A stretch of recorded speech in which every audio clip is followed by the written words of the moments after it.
ஆச்சி மசாலா. எந்த சமையலும் ருசி தேடும் ரகசியம். 20 ரூபாய்.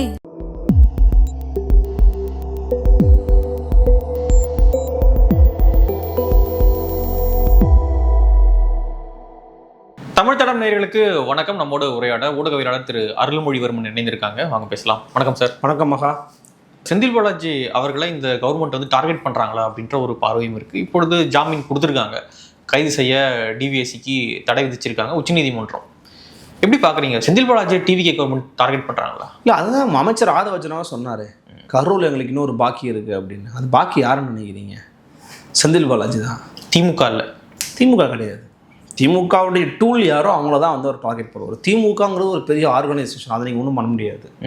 திமுக டூலை யாரை பயன்படுத்தினாங்கன்னு அமைச்சர் ஆதவர்ஜனா நம்புகிறாரோ அதை தான் அவங்க தொடச்சா டார்கெட் பண்ணாங்க. ஸோ ஃபஸ்ட்டு கரூர் மேட்டரில் தூக்கி வைக்கலான்னு பார்த்தாங்க, எதுவும் நடக்கலை. ஏன்னா கோர்ட்டு வந்து அங்கே போயிடுச்சு, சிபிஐட்ட போயிடுச்சு. இரண்டாவது நீங்கள் கேள்விப்பட்டிருப்பீங்க, எம்எல்ஏக்கெல்லாம் துட்டு கொடுத்து விலைக்கு வாங்க பார்த்தாங்க. ஜேர்னலிஸ்டெல்லாம் கூட நைட்டுக்கு போய் கூட்டு போய் அரெஸ்ட் பண்ணாங்க இந்த அரசாங்கம். அதெல்லாம் வந்து ஒன்றுமே இல்லை, ஆதாரமே கிடைக்கல. ஸோ அங்கேயும் விட்டாச்சு. இப்போ அடுத்து டாஸ்மாக் தானே, அதாவது அவருக்கு எங்கெல்லாம் பிளாக் மார்க் இருக்கோ அங்கெல்லாம் பிடிக்கிறாங்க. ஸோ இதில் கேட்டிங்கன்னா எனக்கு என்ன கேட்டால் ரெண்டுமே இருக்குது. ஒன்று, அவர் மீது வன்மமும் இருக்குது, அதுக்கு முகாந்திரமும் இருக்குது. எதுன்னு கூட எது குறைன்னு கேட்டிங்கன்னா சொல்ல முடியாது. ஒருவேளை வன்மம் கூட கூடுதலாக இருக்கலாம். ஏன்னா அவங்களுக்கு கொஞ்சம் முகாந்திரம் கிடச்சா கூட போதும், உங்களை நான் போட்டுருவேன் அப்படின்ற மாதிரி இருக்கும்ல. அதாவது எனக்கு கொஞ்சம் ஸ்பேஸ் கிடச்சா அப்போ உன்னை குத்தி நான் உன்னை முடிச்சிருவேன், உன்னை நான் முடிச்சிருவேன்ற மூடு இருந்துச்சுன்னா ஒன்றும் பண்ண முடியாது. அப்போ அந்த மூடில் இருக்கிறாங்களான்னு தெரியல. ஆனால் பார்க்குறத பார்த்தா பண்ணுறதை பார்த்தா அப்படி தான் இருக்கிறாங்கன்னு தெரியும். பண்ணுறதெல்லாம் பாருங்கள். செந்தில் பாலாஜி வந்து தொடர்புடைய இடங்கள்லாம் சோதனை பண்ணுறீங்க. திமுக பீரியடில் வாங்கின மேட்டை தான் எடுத்துருக்குறாங்க. அது அதிமுக பீரியட்லேருந்தே 10 ரூபா வாங்கிட்டு இருக்காங்க. அந்த டைம்லலாம் நீங்கள் அதை பற்றியே விசாரிக்க மாட்டேங்கிறீங்க, அதை பற்றி எடுக்க மாட்டேங்கிறீங்க. அப்போ you have decided to corner Senthil Balaji. Senthil Balaji target பண்ணுறதுங்கிறது உண்மை தான். நான் விஷயம் சீனியர் ஜேர்னலிஸ்ட்லாம் நான் பேசும்போது செந்தில் பாலாஜி இடைத்தேர்தலுக்கு முன்பாக கைது செய்வது தான் தாவேக்காவோட லட்சியம்னு சொல்கிறாங்க. முன்கூட்டியே கைது செஞ்சு சிறையில் அடைக்கிறது தான் அவனுடைய இதுவே. கரூரில் போய் பேசும்போது நமக்கு துரோகம், நம்ம தப்பு பண்ணணுத்துக்கு உள்ளே வச்சாச்சுன்னு சொல்லணும் அப்படின்றதான் முதலமைச்சருடைய டாக் ஆஃப் த டவுனாக இருக்கணும்னு நினைக்கிறாராம். ஸோ அதுக்காக அதை பண்ணுறாங்க. இன்னொருத்தர் சேகர் பாபு தெரியல நடக்கிற விஷயங்கள்லாம் போனால் சேகர் பாபு ஒன்றும் பெருசாக சேகர் பாபு டைட் பண்ணல, பின்னாடி ஃபைல்ஸ் எடுத்துக்கிட்டு இருக்காங்கிறாங்க சிஎம்டி தொடர்பாக. எங்கெல்லாம் லஞ்சம் வாங்கியிருக்கிறாங்க, எவ்வளோலாம் ஊழல் பண்ணியிருக்கிறாங்க, எந்த கம்பெனிகிட்ட எவ்வளோ வாங்குறதுக்காக இவங்கெல்லாம் பிளான் பண்ணியிருக்காங்கன்னு டைட்டன் பண்ணிக்கிட்டு இருக்கிறதா கேள்வி. திமுகலேயும் அவரோட கை கொஞ்சம் இறங்கியிருக்குது, நீங்கள் பார்த்துருப்பீங்க. அதிகமாக இப்போது அந்த பகுதிகளில் வெளியில் வந்து பேசுகிறது யாருன்னு பார்த்தீங்கன்னா மரியாதைக்குரிய பரந்தாமன் அவர்கள், இவங்க தான் பேசுகிறாங்க. உதயநிதி அவர்களே வந்து பரந்தாமனை வந்து மாவட்ட செயலாளராக மாற்றணும், இன்னும் மற்ற மாவட்ட செயலாளராக மாற்றணும்னு சொன்னதுக்கு இவர் வழக்கம் போல் சேர போய் ஸ்டாலின் கிட்ட போய் என்ன சொல்லியிருக்கிறாருன்னா, எனக்கு 4 மாவட்டம் கொடுத்தா கொடுங்க, இல்லைனா பதவி வேணும்னு சொல்லியிருக்கிறாரு. சரி, ஓகே, போயிட்டாங்களா? கிட்டத்தட்ட உதயநிதி அதான் சொல்லுவார். உதயநிதிக்கும் சேகர் பாபுக்கும் ரிஃப்ட் ஒன்று கிரியேட் ஆயிருக்குது பார்ட்டி இன்சைட்டில். ஏன்னா சேகர் பாபுவால் தான் சென்னையே படுதோல்வி அடைஞ்சது திமுகங்கிறது எல்லாருக்குமே தெரியும். அந்த அளவுக்கு மோசமாக இருக்குது, எல்லாருக்குமே தெரியும். அது எப்படிங்க நீங்கள் மட்டும் உங்கள் இடத்துல ஜெயிச்சிடுறீங்க, குளத்தில் தோக்க வச்சிங்க. குளத்தூரில் திமுகவின் தலைவர் தோற்பார் அப்படின்னு யாரும் எதிர்பார்த்துருப்போமா? அப்போ அதை கூட கணிக்க வக்கு இல்லாத, துப்பு இல்லாத, திராணி இல்லாதவங்கெல்லாம் எதுக்குங்க பொறுப்பில் இருக்கிறோன்னு கீழே இருக்கிற தொண்டர்கள் கேட்குறாங்க. நான் கேட்கல, கீழே இருக்கிற தொண்டர்கள் கேட்குறாங்க. குறிப்பாக பரந்தாமன் போன்றவர், அப்புறம் லோக்கல் இன்னொரு கவுன்சிலர் பருதி இளம் சுருதி போன்றவரெல்லாம் வெளிப்படையாக சேகர்பாபு தான் காரணம்னு எழுதுனாங்க, பேசுனாங்க, ஓப்பனாக எழுதுனாங்க. ஆமாம். அப்புறம் இவரை வச்சுக்கிட்டு என்ன பண்ணுறது? இவருக்கு கொள்கை கிடையாது, கோட்பாடு கிடையாது, வெறும் இந்த அடிதடி கட்ட பஞ்சாயத்து அந்த மாதிரிலாம் பண்ணிக்கிட்டு இருந்தாருன்னு சொல்கிறாங்க. அதிமுகவில் இருக்கும்போது ஜெயலலிதா அம்மா கும்பிடு, இங்கே வந்த பிறகு ஸ்டாலின் அவர்களுக்கு கும்பிடு, அப்புறம் ப்ளஸ் துர்கா ஸ்டாலின் அம்மாவுக்கு கும்பிடு. இவ்வளோதான் அவர் பண்ணிட்டு இருக்காரு. அடுத்த டார்கெட் சேகர் பாபு, செந்தில் பாலாஜி, சேகர் பாபு. தாவேக்காவுடைய நோக்கங்களில் 2 பேர் முக்கியமானவங்க. 2 பேரையும் அவங்க இடைத்தேர்தலுக்கு முன்னாடியே கைது பண்ணணுங்கிறது தான் தாவேக்காவுடைய நோக்கமாக தெரிகிறது விசாரித்த வரைக்கும். இப்போது இந்த டாஸ்மாக் விவகாரம் பார்க்கும்பொழுது தனியார் மயமாக்க போகிறோம் அப்படின்னு சொல்கிறாங்க. டாஸ்மாக் வந்து 50% தனியார்கிட்ட கொடுக்க போகிறோம், நிறைய போட்டிகளை உருவாக்கி கஜனாவுக்கு நிறைய மணியை கொண்டு வரணும், அதான் நம்மளுடைய எய்ம். அதனால் சரி 50% வந்து தனியார்கிட்ட கொடுத்துடலாம் அப்படின்னு சொல்கிறாங்க. அதுக்கான விஷயங்கள்லாம் விரைவில் அறிவிக்கப்படுன்றாங்க. ஸோ எப்படி பார்க்குறீங்க இதை? இல்லை இன்னைக்கு நினைக்கிறேன், ஐ திங்க் ஸோ, இன்னைக்கு இந்த டைம்ஸ் ஆஃப் இந்தியாவில் ஒரு ஆர்டிக்கிள் ஒன்று அமைச்சர் விக்னேஷே எழுதியிருக்கிறாரு, பேசியிருக்கிறாரு, அதை எடுத்து போட்டிருக்காங்க. அவர் டாஸ்மாகோட பிரைவேடைசேஷனுக்கு எதிராக தான் பேசியிருக்கிறாரு. எதிராக தான் பேசியிருக்காரு. குறிப்பாக என்ன சொல்கிறாருன்னா, நாங்கள் ப்ரைவேட்டுக்கெல்லாம் கொடுக்க போகிறது கிடையாது, நாங்கள் என்ன பண்ண போகிறோம் அப்படின்னா பாரை வந்து நவீனமயப்படுத்த போகிறோம்னு சொல்கிறாரு. பார்ஸை மட்டும். ஏன்னா டாஸ்மாக் ஷாப்ஸ் வந்து அரசாங்கத்துக்கிட்ட இருக்குது, பார் வந்து பார்த்தீங்கன்னா அரசாங்கத்துக்கிட்ட இல்லை, அரசாங்கம் வந்து தனியாட்ட குத்தகைக்கு எடுத்துக்கிட்டு இருக்கு. அதை நாங்கள் இன்னும் கொஞ்சம் நவீனப்படுத்துகிறோம். ஏன்னா அங்கே பார் தான் பார்த்தீங்கன்னா கேவலமாக இருக்கும். பாரில் வந்து எந்த வசதிகளுமே இருக்காது, மோசமாக இருக்கும், சுகாதாரமாக இருக்காது, சுத்தமாக இருக்காது, எந்த விதமான ஒரு அடிப்படை வசதிகளும் இல்லாமல் தான் இருக்கும். அந்த பாரை நவீனமயப்படுத்த போகிறோம், அவ்வளவுதான். மற்றபடி நாங்கள் ப்ரைவேடைசேஷன் நோக்கி நாங்கள் நகரலை அப்படின்னு. இதுக்கு என்ன தெரியுமா காரணம்? இப்போ நீங்கள் கேட்டிங்களா ஒரு கேள்வி, அந்த கேள்வியை நீங்கள் கேட்கறதுக்கு காரணம் பத்திரிகையில் வந்து செய்தி தான். தினமலரில் போட்டாங்க, ஹிந்துவில் போட்டாங்க, எல்லாத்துலேயும் போட்டாங்க, வாயே திறக்கலை. நேற்றைக்கு அவரை பிடிச்சி உட்கார வச்சு பேட்டி எடுத்த பிறகு டைம்ஸ் ஆஃப் இந்தியா வந்துருக்கு. இன்றைக்கி ரிவீல் பண்ணியிருக்க செய்தி என்னென்னா, நான் ப்ரைவேடைசேஷனுக்கு நாங்கள் ஓகே சொல்லலை, நாங்கள் அதை பண்ண போகிறதும் கிடையாது, பாரம் மட்டும் தான் என்ஹான்ஸ் பண்ண போகிறோம், அது இன்னும் கொஞ்சம் நவீனமயப்படுத்த போகிறோம் அப்படின்னு சொல்லியிருக்கிறாரு. அதனால் அதை பண்ண மாட்டாங்க, இது தெரிஞ்சாத. ஏன்னா அரசுக்கு இன்னைக்கு தேதியில் வருவாயே சுத்தமாக இல்லை தம்பி, இதை நம்பி தான் அவங்க இருக்கிறாங்க. அப்படியே பண்ணோம்னா கொஞ்சம் லேட்டராக பண்ணுவாங்க. இன்னொன்று பண்ணுவாங்க, என்னென்னா அரசு இந்த டாஸ்மாக நடத்தும், குட்டி குட்டியாக தண்டமாக வருமானமே இல்லாமல் டாஸ்மாக் கடைகள்லாம் இருக்கும், அதெல்லாம் இழுத்து மூடிட்டு கொஞ்சம் அதுக்கு அந்த அருகாமையில் இருக்கிற பகுதிகளில் எலைட் பார்ஸ், ரெஸ்டோ பார்ஸ், இப்படிப்பட்ட விஷயங்களில் உருவாக்குறதுக்கு FL2 லைசன்ஸ் கொடுத்துருவாங்க. அங்கெல்லாம் வந்து பார்த்தீங்கன்னா காசு கொஞ்சம் கூட வரும், அவங்களுக்கு ப்ரைவேட்டுக்கு அப்படியே அனுமதி கொடுத்துட்டு அங்கெல்லாம் இந்த வாய்ப்பை பண்ணுறதுக்கு. ஏன்னா உங்களுக்கு பெரிய வருமான கடையை மூடிடுவாங்க, அங்கே ப்ரைவேட்டுக்கு கொடுக்க வாய்ப்பு இருக்குன்னு சொல்கிறாங்க. அப்படி மேபி நகரலாமே தவிர முழுசாக ப்ரைவேட்டைசேஷன் பண்ணுறதுக்கான சாத்தியக்கூறு இப்போ கிடையாது. ஏன்னா அது பெரிய டிபார்ட்மெண்ட்டு, உங்களுக்கு ஏகப்பட்ட பிரச்சனை இருக்குது. அந்த அரசு ஊழியர்கள் வேறு இருக்காங்க, அவங்க ஒரு பிரச்சனை. ஆமாம், அவங்களுக்குலாம் எவ்வளோ சிக்கல் இருக்குது அதில்.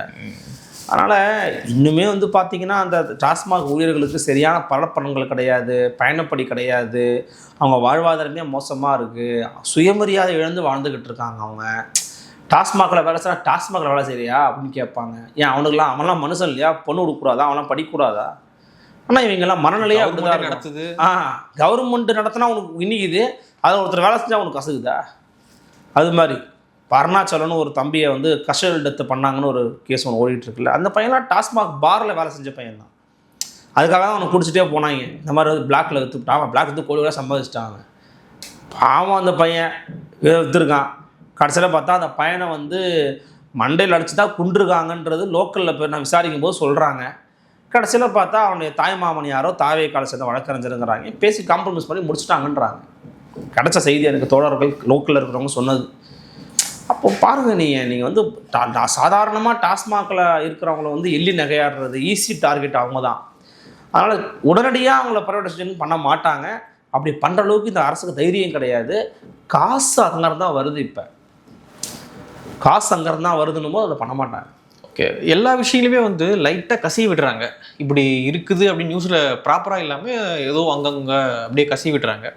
ஆழம் பார்த்துட்டு அதன் பிறகு ஒரு விஷயத்தை அறிவிக்கிறாங்க. இப்போது கர்நாடகா போகிறது கூட யாருக்குமே ப்ராப்பராக வந்து சொல்லவே இல்லை. சிவகுமார் சொல்கிறாரு, ஆமாம் ஒரு பிளான் இருக்குங்க, வரேன்னு சொல்லியிருக்காங்க அப்படின்னு அவங்க சொல்கிறாங்க. ஆனால் இங்கேருந்து லேட்டராக தான் வந்து அந்த விஷயமே அறிவிக்கப்படுது. அதே போல் இந்த டாஸ்மாக் விவகாரமும் அப்படி தான். இவ்வளோ விஷயங்கள் செய்தித்தாள் எழுதப்படுது, ஆனால் கவர்மெண்ட் கம்முன்னு தான் இருக்காங்க. ப்ராப்பராக பிடிச்சி கேட்கும்பொழுது ஒரு விஷயங்கள்லாம் அவங்க சொல்கிறாங்க.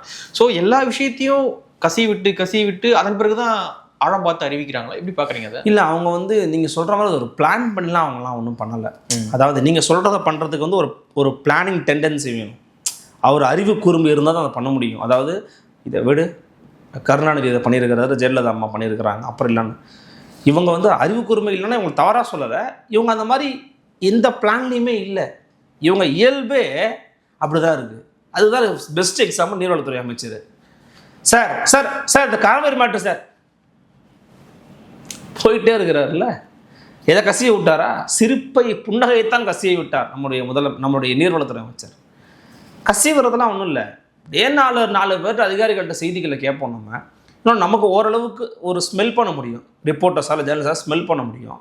அது எழுதுவோம், யோசிப்பாங்க என்ன எழுதுறாங்க, சரி எழுதிட்டோம், அவங்களுக்கு ஒரு செய்தி தீனியில் எழுதிட்டு போட்டோம் அப்படின்னு விட்டுருவாங்க. அப்புறம் ஏதோ ஒரு ரீசன் வரும், ஏதோ ஒரு இடத்துல சொல்லுவாங்க, ஏங்க இல்லைங்க சரி இல்லைன்னு சொல்லிடுங்க, நம்மளா சொன்னோம் அவங்கள தானே எடுத்துக்கிட்டாங்க. இது இன்னொன்று, அது தாவேக்காவுக்கு வந்து அவங்களுடைய பிறப்பிலிருந்தே அப்படி தான் இருக்கிறாங்க. தாவேக்காவோட இதிலிருந்தே அவங்க அறிவிக்கவே மாட்டாங்க பரப்புரை எங்கே இருக்குன்னு, அப்புறம் திடீர்னு அறிவிப்பாங்க. நான் சொல்லவே இல்லையே, இல்லை போன வாரம் செய்தியில் பார்க்கல மதுரையில் வரோன்னு சொன்னோமே, அது நாங்களே எழுதணும், ஓகே நாங்கள் வரோம் அங்கேயே அப்படின்றவாங்க. கரூர் மேட்டர்லேருந்து எல்லா மேட்டர்லையுமே அவங்க அப்படி தான் இருக்கிறாங்க. அதனால் அவங்க திட்டமிட்டு ஒரு விஷயத்தை கசியை விட்டு அப்புறம் அதை ஆழம் பார்த்து அதுக்கு ஒரு பிளான், அது அரசியல் நுணுக்கம், அது நுணுக்கம் தெரியணும். அவங்க இயல்பே அப்படிதான், எதையும் சொல்ல மாட்டாங்க, ஏதோ எடுத்துக்கோங்க போங்க வாங்க, எங்களுக்கு ஏதோ நாங்கள் உண்டு எங்கள் பதவி ஒன்று ஓடிக்கிட்டு இருக்கோங்கன்றாங்க. 10வது மாடிக்கு அவர் மாறுறாருங்கிற செய்தியை பெருசாக யாருக்கும் சொல்லவே இல்லை. அப்புறம் ரிப்போர்ட்டர்ஸாக கண்டுபிடிச்சி தான் சொன்னாங்க.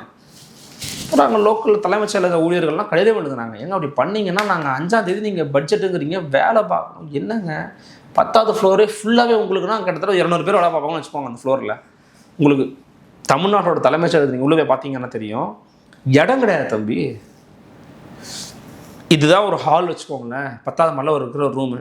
இங்கே ஒரு 20 பேர் வேலை செய்கிறாங்கன்னா வெளியில் ஃபைல்ஸ் எல்லாம் இருக்கும், அங்கே ஒரு 10 பேர் வேலை பார்த்துட்டு இருக்காங்க. வெளியில் வெராண்டாவில் இடம் இல்லை, அவ்வளோ பற்றாக்குறையில் இருக்கிறோம் நம்ம. அதுக்காக தான் கருணாநிதி அவர்கள் அங்கே அவ்வளோ பெருசாக பண்ணார். அந்த அம்மா பெரிய ஆப்பா வச்சுட்டு போயிட்டாங்க, ஹாஸ்பிட்டலாக மாத்திரங்கிற பேரில்.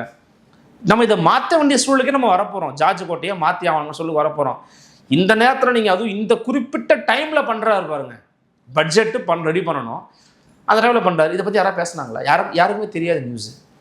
அது கூட கசியே தான் வந்துச்சு. அது கூட நியூஸ் ஒன்று பார்த்தேன், என்ன அப்படின்னா அவர் கடகராசியா, ஸோ கடல் பார்த்த மாதிரி இருக்கணும் அப்படின்னு 10வது ஃப்ளோருக்கு போகிறாரு அப்படின்னு ஒரு நியூஸ் ஒன்று பார்த்தேன். இதுவும் இது பாருங்களேன், இப்போ இதெல்லாம் நம்ம எப்படி பேசுகிறோன்னா, மற்றவங்க 4 பேர் சொல்கிறாங்கண்ணே இது மாதிரி செய்கிறாங்க. இன்னொன்று இந்த ஜோசியத்தால் தான் அவர் மாற்றினாருன்னு அவர் சொல்லவும் முடியாது. இல்லை, ஃபஸ்ட்டு அவர் வந்தவுடனே பிரச்சனையானதே ஒரு ஜோசியரை கொண்டு வந்து நியமிச்சது தான். அதையும் இதையும் கனெக்ட் பண்ணும்பொழுது மேபி இருக்குமோன்னு தான் தோணுது. இன்னொன்று அந்த ஜோசியக்கார் வந்து அவருக்கு இன்னும் நெருக்கமாக தானே இருக்கிறாரு. ஆமாம், அந்த ராதன் பண்டிட்ன்றவர் அவர் அடுத்த கட்டத்துக்குலாம் போயிட்டாரு. ஏதோ ஒரு ஊடகத்தில் பேசும்போது, ஆமாம் தனுஷும் விஜயும் தான் எதிர்கால அரசியல்ன்ட்டார். தனுஷ் வர்சஸ் விஜய், ஆமாம் அப்படிதான் அரசியல்ன்றார். எனக்கு தெரிஞ்சு இதுக்கப்புறம் எதுக்கு அரசியல்வாதிகள்லாம் போட்டி போடுற, ராதன் பண்டிட் சொல்கிறவங்க முதலமைச்சர் ஆகிட்டு போயிடலாம். எதுக்கு மக்கள் ஓட்டு போட்டுக்கிட்டு செஞ்சுக்கிட்டு அவர் சொல்கிறாரு, there is no need for any ideology. மக்கள் நல்லது செய்யணுன்ற எண்ணம் இருந்தால் போதும். இதெல்லாம் இந்த மாதிரியான ஒரு ஆட்கள்கிட்டலாம் வந்து மக்கள் கருத்து கேட்குற அளவுக்கு நம்ம வந்து ஒட்டுமொத்தமாக அரசியலையும் இழந்துட்டோம். தனிப்பட்ட தான் நம்பிக்கை இருக்கலாம், ஒருத்தருக்கு சாதகத்தில் நம்பிக்கை இருக்கலாம், ஒருத்தர் போய் கேட்கலாம். நாடுன்றது வந்து பல்வேறு மக்கள் இருக்கிற ஒரு பெரிய அரசாட்சி. அதையும் அவர் சொல்லி தான் கேட்கணுன்ற அளவுக்கு ஓடிட்டு இருக்குன்னா, அதை கேட்டு தான் முதலமைச்சர் 10வது மாடிக்கு மாறுறாருன்றது உண்மையாக இருக்கும் பட்சத்தில் பெரிய ஒரு கவலைக்குரிய இடத்துல தமிழ்நாடு இருக்குன்னு நான் நினைக்கிறேன். ஓகே, பார்க்கலாம் சார். நிறைய விஷயங்களை மட்டும் பகிர்ந்துக்கிட்டீங்க, நன்றி.